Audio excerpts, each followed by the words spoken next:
So we're going to take the beginning to go over one off the acrostic puzzle yesterday. B group, we already did it in class, but for the distance learners, so B group, you might want to fast forward me. Then we're going to do like just a chapter overview. You'll want to print that off, super important. Lots of new stuff so far. I'm ed puzzling it for B and DL, so just like yesterday, I told the A. Oh, there was another bell. Charlie, it's like, boom, you've got it down. All right, anyway, yesterday's group, I told them I was ed puzzling it for you guys for 10 test points, but I told them they could redo it if they wanted to, if they wanted to get like another 10 out of 10. Otherwise, I'd excuse it. So for you guys, you're going to hear it all, so you'll see an excused in there for today's, but if you do it, you'll get 10 out of 10, just like wasn't it easy yesterday? I think everybody but 2 people had 10 out of 10, and those 2 had 9 out of 10. So it's a nice way to get a few more test points. So if you want to do that, go ahead. If you have a solid A and you're like, I got that, I wouldn't do it, but I offered it to them, and a couple of them took me up on it. Please excuse the interruption. We need the following students to the Zadie Theater for their PSAT test. Amos Gabori, Julia Hansen, Destiny Scharf, Carson Schutz, Rachel Lynn, Alistair Mulhavel, Hunter Nebbing, Kaylee Buck, and Carly Fisher. Thank you. Oh, there you go. All right, so we're going to review for the test, take some notes, and then you should have picked up the yellow test review sheet and then the assignment that goes with it, right over there on the desk. All right, the assignment, just in case I forget to tell you, as I said on the ed puzzle yesterday, the test is going to be for you guys on Wednesday for the A group, and that's technically, you're going to be hanging on to that review if you're going to study. But if you get it into me by Sunday at 7 p.m., I'll give you some extra credit on it because I'd like you to come in on Monday with it done. But technically, I don't particularly care. So if you take care of it over the long weekend, I'll give you a little extra credit if your timestamp is before Sunday at 7. Otherwise, you'll still get full credit if I don't get it until, it says Tuesday at 7 a.m., but you guys, it'll be Wednesday. So it'd be like the test day. But you might want to write on the top of it, extra credit by 7 p.m. Sunday, because that's 4 or 5 days from now, and you might forget. Otherwise, you guys do Wednesday, 7 a.m. All right. So we're going to go take a few review notes here. So I'm going to hop off my schedule and hop on this guy. This is a super important day. So was yesterday because of the test review. So we covered the first 10 topics in Unit 2. So up here there's 2.1 to 2.10 for AP Calc. And I just want to make sure you have the, I'm not going to do a bunch of examples. This is just, do you have your poop in a group for what it's asking you to do? So in 2.1, we talked about the average rate of change, the AROC, and the instantaneous rate of change, or we called it an IROC. Okay, that was 2.1, just talking about the differences between those. So when we're over here on my favorite graph, I always kind of draw that one. Calc 2 kids have seen it. It's like muscle memory. I don't know why I always draw that same graph, but if we hop on something that's changing over time, maybe this is something, an oil spill, okay? Oil in gallons. Let's do this, gallons per, in just gallons, sorry. And let's suppose this was time in hours. All right, and let's suppose this is time 1. I'm going to call it A. And this is time 2. I'm going to call it B. And at time 1, there was F of A gallons. And at time 2, there was F of 2 gallons, because this is the graph of F. Okay, so the Y values represent gallons, the X values represent time, right?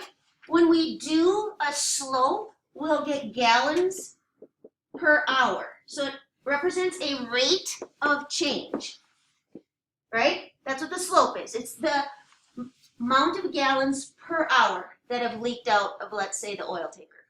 Make sense? The IROC is F of B minus F of A over B minus A. It is a slope, but it's a slope of the secant line. And it gives us what we call the average rate of change. Now look up here. For this one, what would you say the average rate of change is? Look at it. What's the slope of that sucker? 0. But that certainly doesn't represent what's happening at any given time.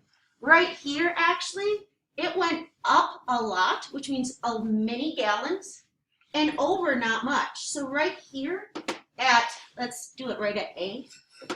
At A, it's actually leaking quite a bit. Does that make sense? And then less so, and less so, and less so, and less so, and then it ends up averaging out at 0. Okay? But right here, what's happening at that given instant is very much different for the instantaneous versus the average. The instantaneous is the slope of the tangent line. All right?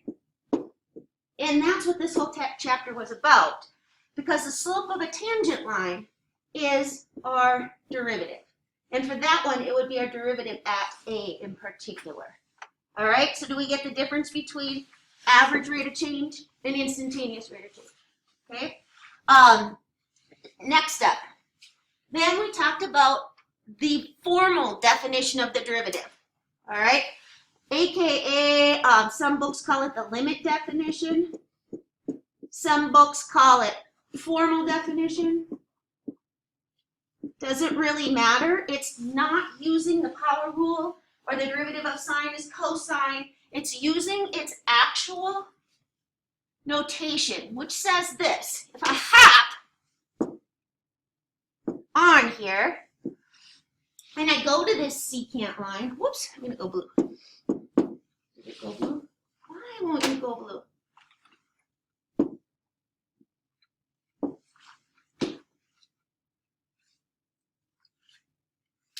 Now it's just bugging me. Maybe it'll go yellow. Nope, won't go yellow either. Oh well, I'm stuck with red. So if I were to take this change in the x values, which we call h and some books call delta x, so you have to be comfortable with both of them, and if I made it smaller, so, and it's oftentimes when you see this at the end of the chapter that it actually makes sense. When I first do it, it's almost too abstract, and we haven't really even talked about derivatives yet. But if I have that h shrink, and I'm still looking at the slope of this secant line, or this average rate of change, do you see how it starts to approach the exact same slope as the slope of the tangent line, right? So as h gets smaller and smaller and smaller. So basically, as we take the limit, as delta x, I'll use this time, or h, be comfortable with both, approaches what? 0. Of. Up here, this would be called x, f of x, if I had made just a generic one, right? And this would have been x plus h and f of x plus h. It's after you scoot h over. And if I did that average rate of change, but had the change in x, I'm using h right here, but be comfortable with delta x as well. If I have that h approaching 0, notice I get 0 over 0. So it can't quite get there, but it can be 0.0000000 till I croak over and die and pass it off to Charlie, and he croaks over and die. And we never actually get there, but we're still close right there. Does that make sense? So as we get closer and closer, this will become the slope of the tangent line. What do you think, Jake? Does that make sense? Yeah. What did I say about this? I said you'll never have to do it. You have to recognize it.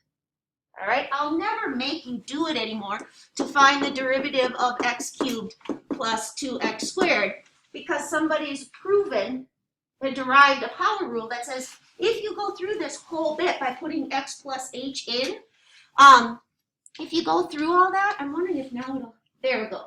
If I go through putting x plus h in here and then subtracting f of x off, I will get 3x squared plus 4x. So why would I make Charlie do it? Right, Charlie? But you do have to recognize it. So I have one down here, but there's also the alternative form. So make sure you can recognize both of them. The alternative form isn't as powerful because this guy works for any x value or at a specific x value. Do you know what I mean by that, Blake? Like, it works just generically and gives you a function of x, or maybe x is at, it does both things. Where the alternative form only works at a specific spot. For f of x minus the y value at a specific spot over the change in x at a specific spot. This only gives you the derivative at that spot. All right. You need to recognize it. That's it. Usually they're multiple choice. So I put about as hard as they could be up here. And I challenge you to try to tell me what this is. What's f? Is usually the question for this one. And what is the x value, or sometimes we call it the c. By the way, is it this first one? Or the second one that I'm asking you to recognize? Top or bottom? What do you think, Harper? Top. That's the kicker right there. Delta x or h is approaching 0. Boom. And you'll be asked, what is f?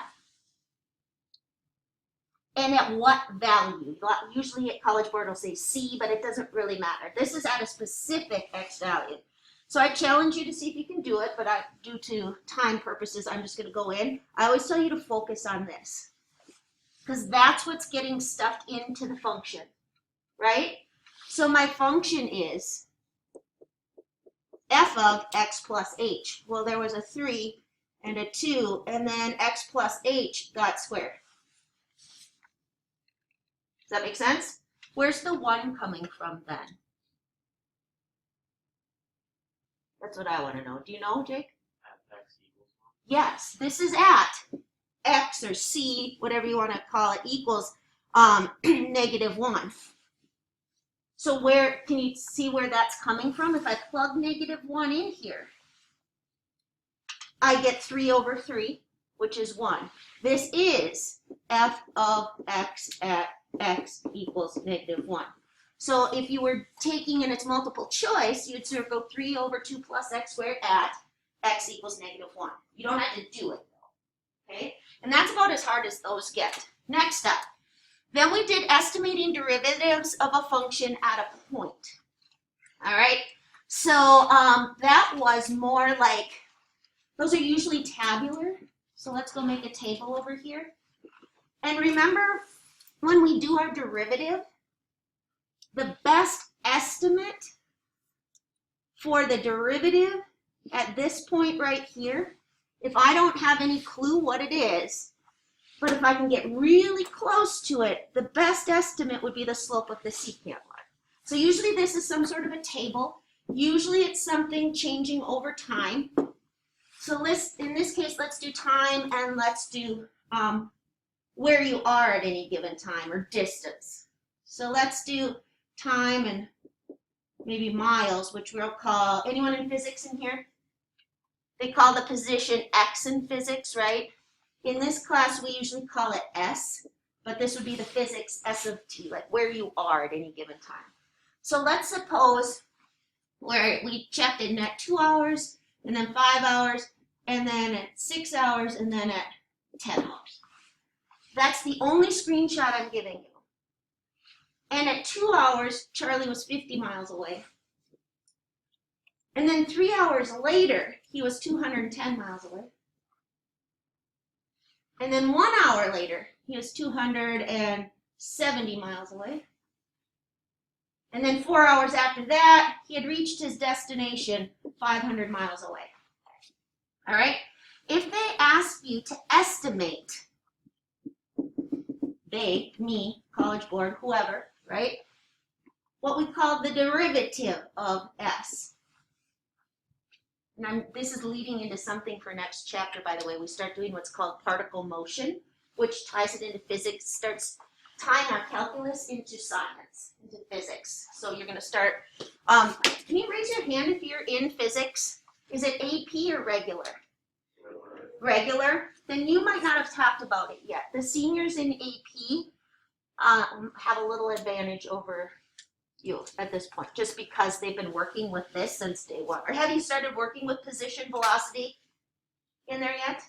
Yes? Okay, so when I do my derivative, remember that's always a slope. It would be in miles per hour, wouldn't it? Change in miles or change in hours. Do you notice that the derivative of my position is velocity? Isn't miles per hour your speed or your velocity, right? So when I start figuring this out and I say estimate at t equals 5.5, Charlie's going, but it's not on my table. So do you remember what I said to do with it? Do you remember, Harrison? When it's not on the table, so we can't actually get the derivative, but we want to estimate how fast he was going at 5.5 hours, right? Do you remember where I go on my table? As what?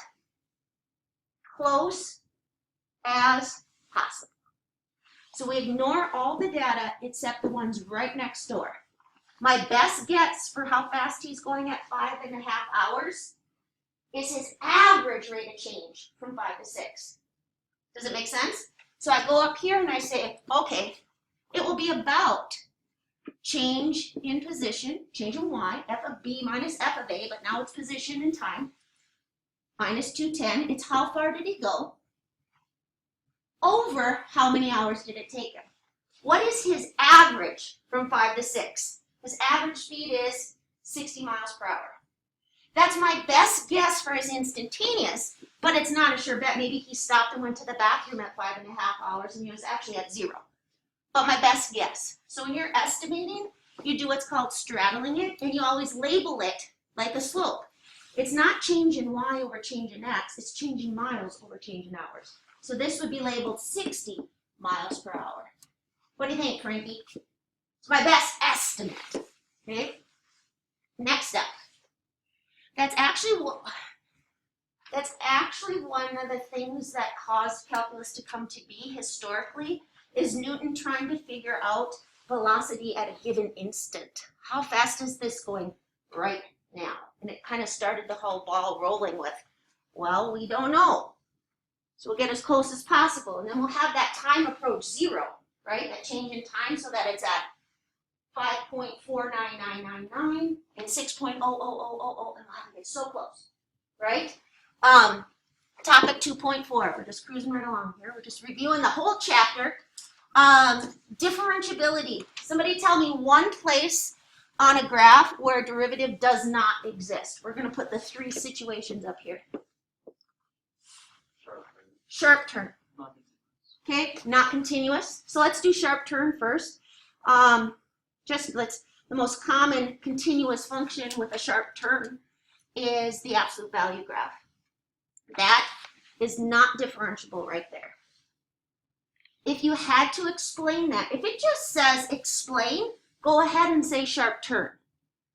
But if it says justify using limits, then you would have to say the limit as x approaches, let's call this c from the left, and be careful because the limits of the y values are the same. As I come in from the left, my y value is 0. As I come in from the right, my y value is 0. So it's not the limit of f, it's the limit of the slopes. They are not approaching each other. One's going negative, negative, negative, negative, and over here they're just not approaching the same value. They're actually approaching negative infinity. And limit as x approaches c from the left does not equal. And then you can write limit x approaches c from the right of the derivative. Somebody said discontinuous. Yes, any graph with a discontinuity at c, derivative doesn't exist. All right, and what is the third reason? It often gets overlooked because this is in your face and this is in your face. It's kind of a little hidden thing on a graph. Do you remember what it is, Felicia? Isn't it like Yeah, you can't see her at home. She's like pointing straight up. And it's the existence of a vertical tangent line at C, because remember, derivatives are slopes. If you don't know that at the end of this chapter, something's off. Because I think I've said it 137 times. A derivative is a slope, and slopes of vertical lines don't exist. So this is often how this gets referenced. So go ahead and write this piecewise function down. I'll give you a little bit of time. I didn't actually have the example on there, so. When Harper's done, I'll assume you're all done. By the way, that little backwards epsilon right here means such that. It's me being lazy and using notation instead of the words, but I actually like it. And I didn't feel like writing differentiable either, because I was running out of real estate on the side of my screen, so I wrote diffable. You okay with that, Frankie Pooh? All right. You ready, Frankie? So, in order to be differentiable, a function must be continuous. That cannot happen. Agreed? So, the first thing we do is we branch off and we say, well, we've got to find the A's and the B's that'll make the parabola meet up with the line. Notice I'm talking slower today. I'm in no hurry, because I want to make sure you have good, thorough review notes. And when is that packet due? Not till when? For you guys, not till Wednesday, a week from now. So no worries, right? So we've got plenty of time. But again, remember I said Sunday for extra credit. I want you to come in Monday with it done so you can study on Monday, but it's up to you. All right, so we're going to force continuity first. So we want to make sure that this doesn't happen right here. So we want to make sure that this part of the graph, I thought I had them separate, they meet up at 2. So I plug a 2 in for x, and I say a times 2 squared, or 4a, is equal to x plus b, or 2 plus b. That's not enough, because this is 2 unknowns and only one equation.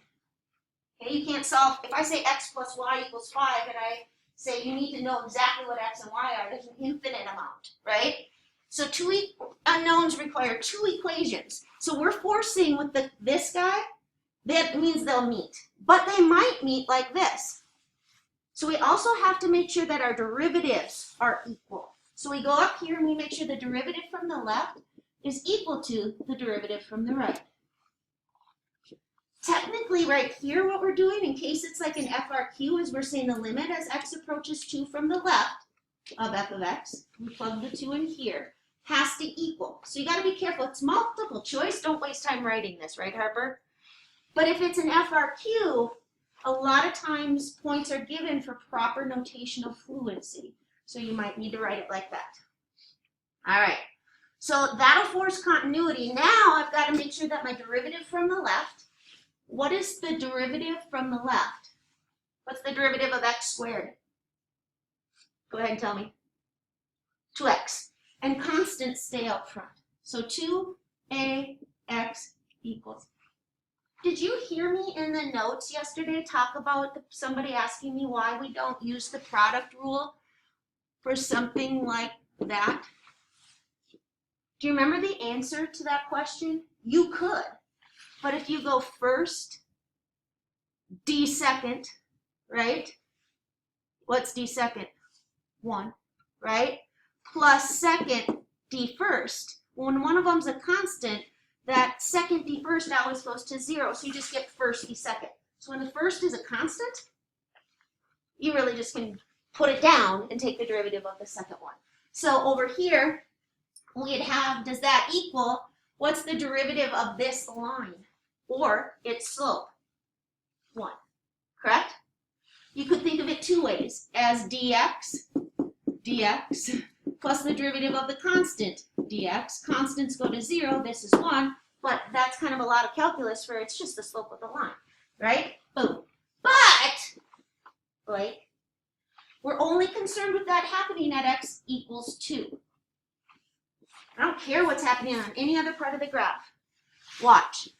This graph is fine over here. It's roly-poly, it's continuous. Oh, there's the sharp turn. That's what I'm focusing on. Okay, so you plug the 2 in for x. This is the most important day of the chapter. If I'm boring you, that's awesome. I never planned to, but do you get why I'm saying that? Because you're like, oh, I know it all already. I hope so. I hope there's at least one thing that you go, oh, I'm glad she did that. Otherwise, I wasted, it's going to be about 40 minutes of your life. You'll never get that. All right, so now I can get A. Correct? Now that I know A, I can get B. Because 1 will have to equal 2 plus B. So B would equal -1. What that means, Franklin, is this. Why do I always pick on him? I don't know. It means if I were to go grab this line and give it a y-intercept of -1. So if I were to make this the -1, and if I were to have that lead coefficient on the parabola be 1/4, then at 2, this is what's going to happen. The parabola is going to come in like this, and at 2, the line's going to take off like that, and it's going to be seamless. All right, and I could go graph it, but this is taking longer than I had planned, but you guys are super listening. Power rule, easy peasy.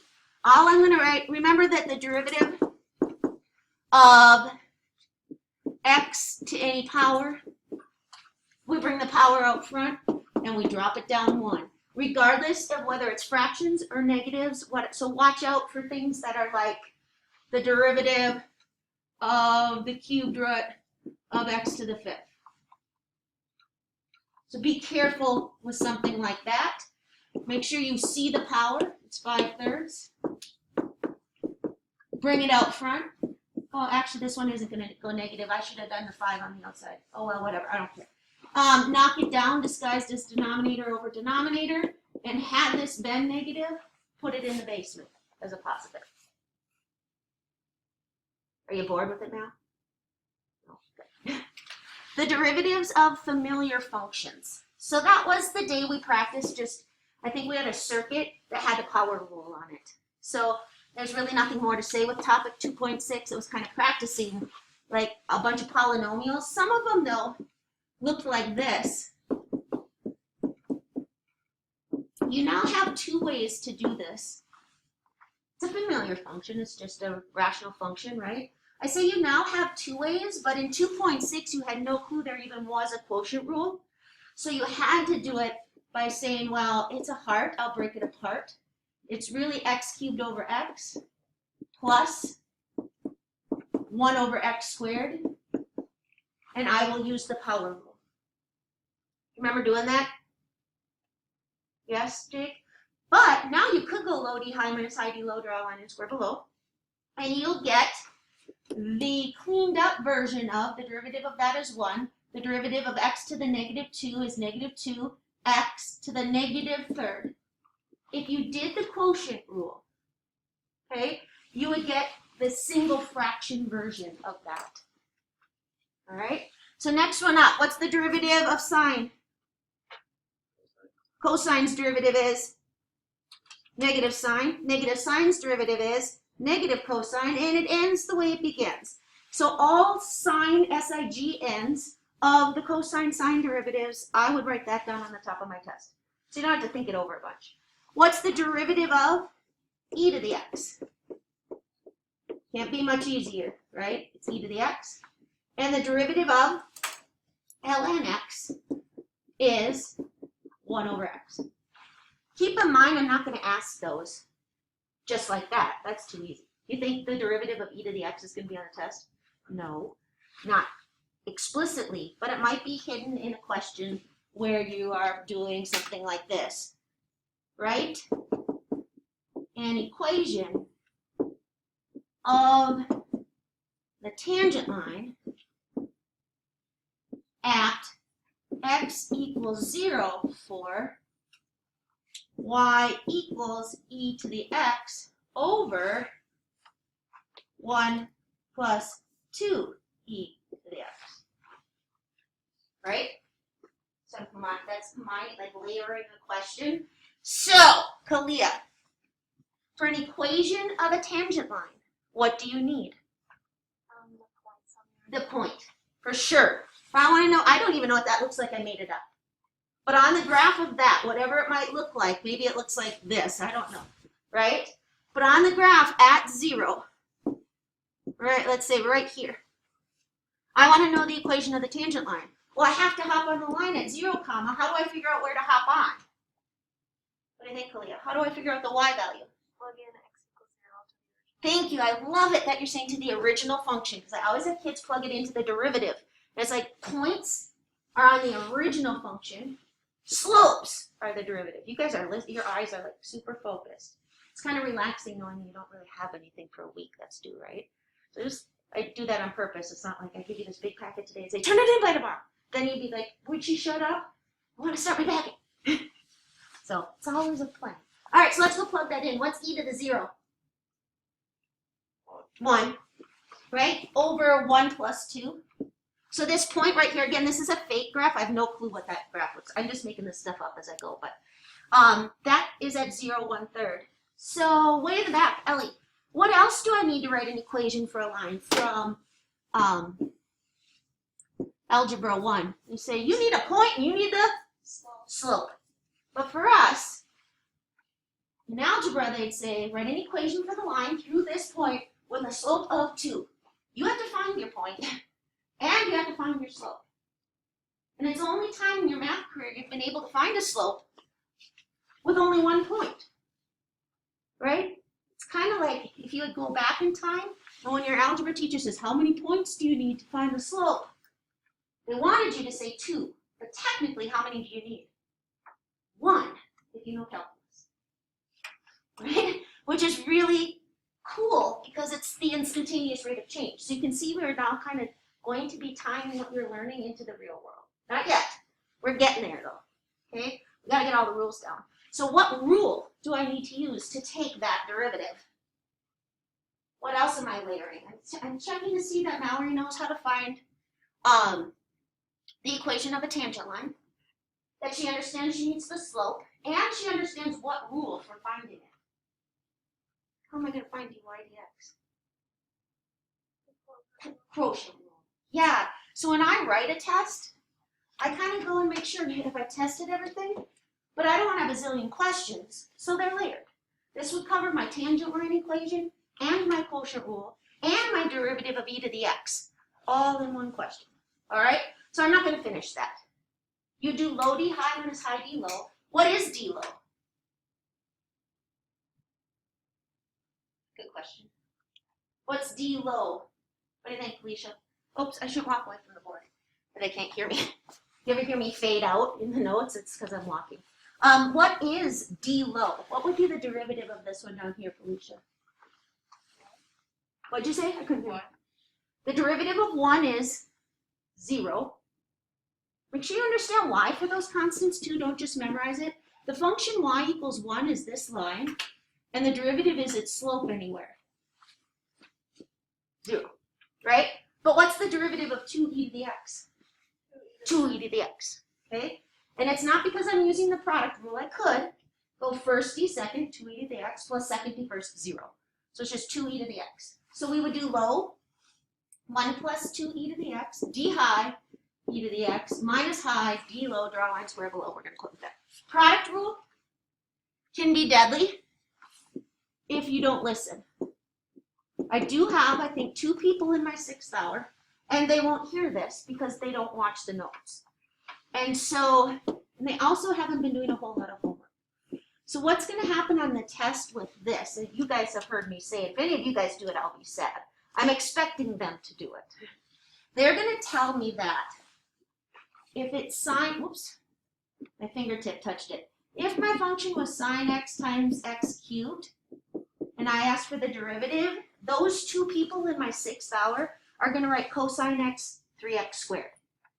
You've heard me say that, right? They're going to assume you just do the derivatives separately. When you don't, we do first, d second, plus second, d first. Now how you find those derivatives depends on the question. You've practiced them. This is called explicitly. You've also practiced where you have to read them off a table, right? There was also one where they were both given as graphs, but they were linear, like this. So if they said find the f prime at -1, you would be finding the slope of this line using some algebra 1. So if it was going up 1 over 2, your f prime at -1 would be a half. So you either have to find it, Jake, with an actual function explicitly off a table like you did yesterday, right? A little bit with the tabular form, or maybe it'll be on a graph. All right, so know how to do that. Quotient rule, same deal. If I put those over each other and I want the derivative, the person or persons who just take their days off and aren't doing the homework, and they're really smart, so they think they're going to do really well on the test anyway, because they always do, because that's why you guys made it this far, right? They're going to say that's cosine x over 3x squared. They're usually, like I said in the notes, the first people done with the test. They worry me in this chapter, because I'm like, there's a lot more to it. So remember derivative. It starts and ends with the word low, and then it just flows off the tongue. So you really shouldn't have to spend much time memorizing it. You just have to think low d high minus high d low. You draw a line, and you square the function below. And again, Blakey, how you find these things, I can vary greatly. Again, it might be explicit, and maybe I'll hide the sign in so I can check off my box that you know that d high is cosine. Maybe the bottom will be natural log, so I can check off my box that you know the derivative. Do you see what I mean? Or maybe I want to make sure that the distance learners can't just Google it, because there is software all over the place. There's Wolfram, there's calculators that do it. If you have a TI-89, it'll do it. So I might hide it on a table. That you can't Google, right? Because they don't have a function to put in. It's just F, right? Or I might hide these, like I said, on a graph. So if I give you the graph of G, and it looks like this, kind of a trapezoid here, and I say we want to find the derivative at 2, what number are you going to use for G prime of 2? Not the y value, but the slope there. So you're nodding, Jake. What would be the slope of this horizontal line? 0. So G prime of 2, because you know it's the slope of a tangent line, and I'm on a horizontal line, is 0. That you can't Google. So a lot of times, because of this unique situation, I want to make sure that it's fair, that people at home don't have an advantage over you guys. Do you know what I mean? So a lot of times you're not tested with explicit functions that can be put into a computer. All right, so next up was yesterday's. You do need to memorize these two forever, like till you're done with calculus. These two are going to leave your brain, but make sure they're in there for the next week or so. All right, so College Board won't test you on the cofunctions because it's too much to memorize. If you know the derivative of secant, they assume if you had to have, you could have memorized cosecant. Let's see if you remember it. What's the derivative of secant? Perfect. Now, what made you remember it, Charlie? Is it because you did it a bunch yesterday, or because you have a way of thinking it through? It's just in your head? Well, that's great. At the which is good. Keep it in there. At the beginning of the year for Calc BC, actually it wasn't even that. This happened yesterday. You guys know Lucy Leiter? It was Lucy and Jordan Hun were sitting here, and they were integrating, but in their integrating process, they had to take a derivative. And they're like, what's the derivative of secant again? And Jordan said, remember their derivatives have 2 s's and 1 t. So when it's the derivative of secant, you need another s and a t. When it's the derivative of, and I thought, I liked that way, right? And I said it to them last year, but sometimes, sometimes it's hard to remember. They both have 2 s's and a t. So what's the derivative of tangent? Secant squared, it needs the 2 s's. And she had remembered me saying that from last year, so it didn't matter that she had forgotten. Now suppose, because we're pretty much done. Suppose you completely forget. What could you write tangent as and just derive it yourself? sine over cosine, and use the quotient rule, and you would end up with 1 over cosine squared when you were done, which is secant squared. So I always give you tools to derive it just in case you have a horrible memory, Jake. Okay? Last up, the two that I know you don't have to know for the AP test, but I'm not promising I won't sneak one on your test. If you don't know, you need to get a point off. But you really should know cotangents as well. My gut tells me it's cosecant squared. But just like the derivative of cosine is negative sine, the cofunctions have negative derivatives. So write down what you think. You might have forgotten it. Everybody always does. But for now, what would your gut tell you? My gut would tell me that this is pretty much going to follow the same model as secant. So it's probably going to be two functions, but it's a cofunction. So it's probably going co, right? And what's in front of it? A negative. The cofunctions always go negative. These two, you need to know consistently. These two, not as important. We are done. All right, so the next, I'm going to have you start this review. The first one, 2, 3 are super easy. And I'll have a key up for this. It's just I'm not quite done making it yet. So there will eventually be a key. You guys go ahead and start on it.